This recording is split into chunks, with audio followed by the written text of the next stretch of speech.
Exercise 3.1। तो हम question number कौन सा कर रहे हैं? क्वेश्चन नंबर 2, 3, 4 हमने किया है, ठीक है। 1, 2, 3, 4 किया है। तो आज हमें क्वेश्चन नंबर 5 करना है। What is question number 5? Question number 5 कुछ इस तरह है, सुनो। Half the parameter of A rectangular garden. आपके पास कोई रेक्टेंगुलर गार्डन है, मान के लिए चलते हैं कोई रेक्टेंगुलर गार्डन है आपके पास, ठीक है। ये रेक्टेंगुलर गार्डन है। इस रेक्टेंगुलर गार्डन का क्या है? इसका जो पैरामीटर का आधा है। सबसे पहले समझते हैं व्हाट इज अ पैरामीटर। जल्दी बोलो, किसी को पता? Parameter means sum of the boundary या total boundary. Actually parameter means total boundary. अगर देखेंगे तो पैरामीटर ऑफ रेक्टेंगल होता है ट्वाइस लेंथ प्लस ब्रेड्थ। याद रखो। तो ये मान लो लेंथ है रेक्टेंगुलर गार्डन का, और ये गार्डन का क्या है? ब्रेड्थ। तो इस पैरामीटर का आधा लेना है। आधा मीन्स लेंथ प्लस ब्रेड्थ। अरे ट्वाइस लेंथ प्लस ब्रेड्थ हो गया total. Twice length plus breadth हो गया टोटल। अगर हम 2 से डिवाइड करेंगे, 2 से डिवाइड करेंगे तो ये 2 ये 2 कट हो गया।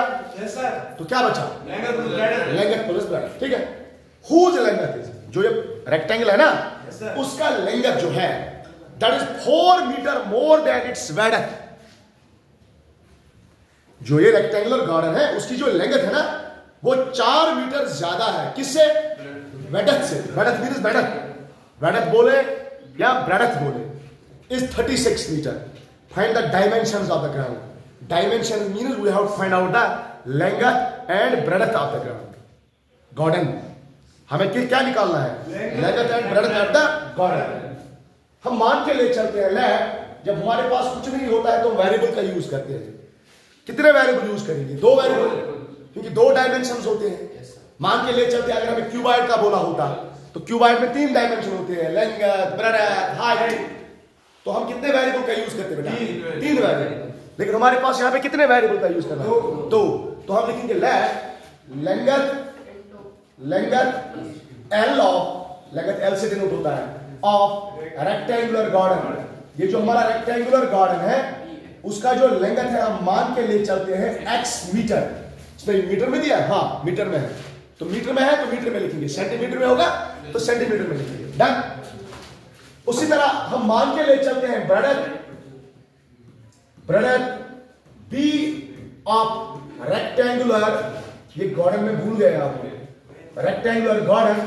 इसी तरह breadth B of rectangular garden हम मान के ले चलते हैं is equal to y metre. Done. Yes sir. अब क्वेश्चन क्या बोल रहा है? अब क्वेश्चन क्या बोल रहा है? अकॉर्डिंग टू क्वेश्चन, जो रेक्टेंगुलर गार्डन का पैरामीटर है हाफ, पैरामीटर का हाफ, पैरामीटर किसके बराबर होता है? Twice length plus breadth. Half किसके बराबर होगा? और लेंथ को हमने किसके बराबर रखा है? x। ब्रेड्थ को हमने किसके बराबर रखा है? That is equal to 36। That is equal to 36 metre. तो ये बन गया सीधा सीधा इक्वेशन। लेकिन आप जानते हो जब भी हम क्या पढ़ेंगे इक्वेशन होस्ट, जब हमारे पास क्या होता है इक्वेशन, अगर हमारे पास 2 वेरिएबल होते हैं तो मजबूरी है हमारी कि अगर वेरिएबल 2 होंगे तो इक्वेशन में कितनी होनी चाहिए? 2। तो दूसरी भी यहीं से मिलेगी, क्वेश्चन में ही होगी दूसरी भी। क्या लिखा है? हुज लेंथ इज, तो लेंथ को किससे हमने डिनोट किया? x। Whose length is 4 more than it is breadth. तो ब्रेड्थ से वो 4 ज्यादा है। तो मिल गए 2 इक्वेशन ऑलमोस्ट, वो मिल गए ऑलमोस्ट आपको 2 इक्वेशन। क्या बोल रहा है? What is x? Its length of the rectangular garden. It is 4 more then the breadth. Breadth से ये 4 मीटर ज्यादा है। तो इसको थोड़ा सीधा करो, प्रॉपर फॉर्म में बनाओ। दैट इज x, इस y को यहां शिफ्ट करो, minus y is equal to 4। ये बन गया हमारा इक्वेशन सेकंड। तो हमारा क्वेश्चन आ गया, pair of linear equation in 2 variables. अब इसको सॉल्व करना है, लेकिन किताब ने पहले से ही बोला है सॉल्व इट बाय ग्राफिकली। देखो अगर किताब ने नहीं भी बोला है ना ग्राफिकली सॉल्व करो, तभी हम ग्राफिकली सॉल्व करेंगे। क्यों तभी हम ग्राफिकली सॉल्व क्यों करेंगे? क्योंकि हमें अभी तो एलिमिनेशन नहीं पढ़ा, हमने अभी तो सब्स्टिट्यूशन नहीं पढ़ा। हमने तो CMM नहीं पढ़ा, हालांकि CMM आपके सिलेबस में अब नहीं है, तो इसलिए हमें मजबूरी है हम इसको किससे सॉल्व करेंगे, किस मेथड से, ग्राफिकल मेथड से। क्योंकि पहली एक्सरसाइज में हमने आपको पढ़ाया है कि ग्राफिकल मेथड कैसे करते हैं। चलो मूव करते हैं ग्राफिकल मेथड की तरफ। तो ग्राफिकल मेथड में सबसे पहले क्या करते हैं, सबसे पहले हम इक्वेशन फर्स्ट, और इस इक्वेशन फर्स्ट से हम क्या निकालेंगे, 2 पॉइंट्स निकालेंगे। उन्हीं पॉइंट्स की मदद से हम एक लाइन ड्रॉ करेंगे, क्योंकि हम जानते हैं लीनियर इक्वेशन इन 2 वेरिएबल का जो सॉल्यूशन होता है, graphical solution, that is always a straight line, that is always a straight line. तो फ्रॉम इक्वेशन फर्स्ट, चलो ये हो गया हमारा इक्वेशन फर्स्ट, क्या है, that is x plus y is equal to 36। तो y का वैल्यू निकालें, y is equal to 36 minus x।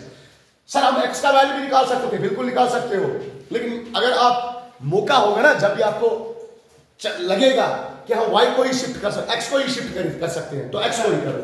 क्यों? क्योंकि आप 11th में पढ़ोगे, हमेशा जो y होता है ना, उसका वैल्यू डिपेंड होता है x पे, डिपेंडेंट वेरिएबल, इंडिपेंडेंट वेरिएबल। हालांकि 10th में उसका क्या कोई रोल नहीं है डिपेंडेंट और इंडिपेंडेंट वेरिएबल का, लेकिन 11th में फिर इसलिए कोशिश किया करो y को लेफ्ट हैंड साइड में रहने दो और y का वैल्यू किस टर्म में निकालो, x टर्म। चलो बच्चों, अब एक बॉक्स में आप 2 वैल्यू हासिल करो, ये हो गया हमारा x, ये हो गया y। अब x का वैल्यू दे दो, क्या दोगे, 1 दोगे तो y मिलेगा 35, y मिलेगा 35। आपको नहीं लग रहा वो थोड़ा दूर होगा, तो हम वो वैल्यू देंगे, चलो 5 लेते हैं, 5 लेते हैं। x का वैल्यू 5 देने से, x का वैल्यू 5 देने से y का वैल्यू क्या मिलेगा, 36 माइनस 5 दैट इज 31। उसके बाद x का वैल्यू 10 दे दो, उसके बाद x का वैल्यू 10 दे दो, x का वैल्यू 10 देने से y का वैल्यू मिलेगा, x का वैल्यू 10 देने से क्या मिलेगा, 26। चलो ये हो गए हमारे 2 पॉइंट तैयार। अब जो हम ड्रॉ करेंगे ना कोऑर्डिनेट प्लेन, x एक्सिस और y एक्सिस, उस पे हम 1 यूनिट नहीं लेंगे, हम 5 सेंटीमीटर का 1 यूनिट लेंगे, 5 सेंटीमीटर का 1 यूनिट लेंगे। एग्जांपल, 1 सेंटीमीटर को हम 5 यूनिट कहेंगे, 2 सेंटीमीटर को हम 10 यूनिट कहेंगे, 30, ताकि ग्राफ थोड़ा छोटा बन जाए। अदरवाइज अगर मैं यहां से 1 2 शुरू करूं तो 35 तो यहां आ जाएगा, फिर कहां ग्राफ बना सकते हो। जितना जितना नंबर बढ़ेगा ना, उतना उतना आप स्केल को छोटा करो। मतलब आप कभी ऐसा भी कर सकते हो, 0 से लेकर 1 सेंटीमीटर पर आप दिखा सकते हो, 100 है, फिर 200 है, या 1000 भी दिखा सकते हो, अगर क्वेश्चन का वैल्यू थोड़ा बड़ा होगा। तो हम यहां से एक रूलर पिक करेंगे, इस रूलर को यहां पे लगाएंगे, इस रूलर की मदद से हम क्या करेंगे, इस रूलर की मदद से हम एक लाइन ड्रॉ करेंगे, इसको कहते हैं एक्स एक्सिस, क्या कहते हैं उसको, और इसी एक्स एक्सिस पे हम थोड़े से पॉइंट्स डालेंगे। मान लो ये हमारा 1 पॉइंट है, ठीक है, ये मान लो हमारा 0 है, ये हाँ 5 मैंने अभी बोला। सर 1 2 3 भी लिख सकते हैं, बिल्कुल लिख सकते हो, लेकिन 36 को ढूंढना फिर मुश्किल होगा, थोड़ा लंबा बनेगा ग्राफ।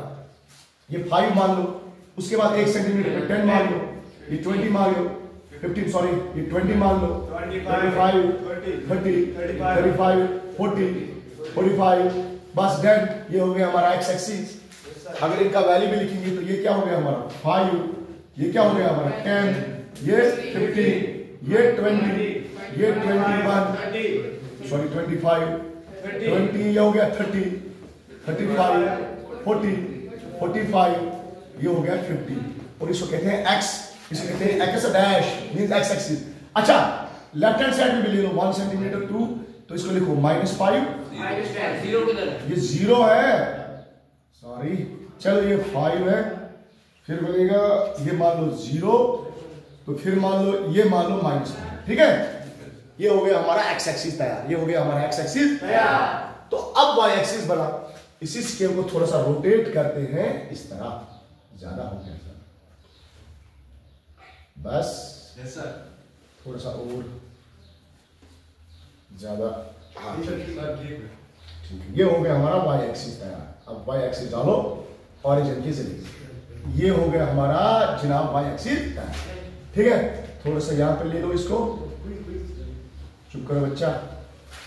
अब बना पॉइंट्स, ये कितना है ये वैल्यू 5, ये कितना है 10, ये हो गया 15 20 25 30 35 40, बस इतना ही चाहिए। ये हो गया y और ये हो गया y डैश, ये मान लो -5, ये मान लो -10, वैल्यूज दे दो। ये क्या है 5, ये 10, ये 15, ये 20, ये 25, 30, 35 और ये 40। ये हो गया -5, ये हो गया -10। चलो अब इस स्केल को हटाते हैं। ये हो गया हमारा कोऑर्डिनेट प्लेन तैयार। और आपके एग्जाम में, एग्जाम पेपर के लास्ट पेज पे जो आपको बोर्ड में मिलेगा ना आंसर स्क्रिप्ट, उसके लास्ट पेज पे ग्राफ बना होगा। आपको सिर्फ पॉइंट्स बनाने होंगे और लाइन बनाने होंगे, 2 लाइन। कौन सी लाइन? जो इस इक्वेशन से मिलेगी और इस इक्वेशन से। बाकी ये ग्राफ आपको नहीं बनाना है, वो ये वहीं से मिलेगा ग्राफ पेपर, ठीक है। तो पहला पॉइंट जो x का वैल्यू 5 है, this is the value of x5, this is the value of x5, और y का वैल्यू क्या है 31। ऊपर चलो 30 और 30 पे यहां पे डालो, ये हो गया 31, ये हो गया हमारा 31। थोड़ा सा इरेज करके इस चीज को, ये हो गया हमारा 31। इस पॉइंट का नाम क्या रखेंगे 5, 31। ये हो गया पहली लाइन का एक पॉइंट तैयार। उसके बाद x का वैल्यू क्या है 10, x का वैल्यू 10 है और y का वैल्यू 26 है। ये हो गया हमारा x10 y26। इसको लिख भी सकते हैं x10 y26। इन 2 पॉइंट्स को मिला लो, एक स्मार्ट सा ग्राफ बनाओ। चलो रूलर की मदद से ही बनाते हैं। ये रूलर पिक किया, चलो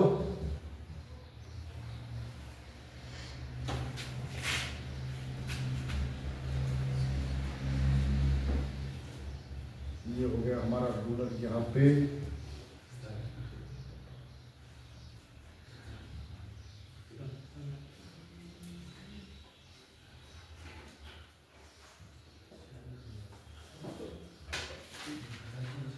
चलो चलो ये मिल गया। अब बना एक लाइन, ये हो गया लाइन। किसका लाइन? ये हो गया हमारा इक्वेशन फर्स्ट का लाइन, इक्वेशन फर्स्ट, ठीक है। अब बनाते हैं इक्वेशन सेकंड का।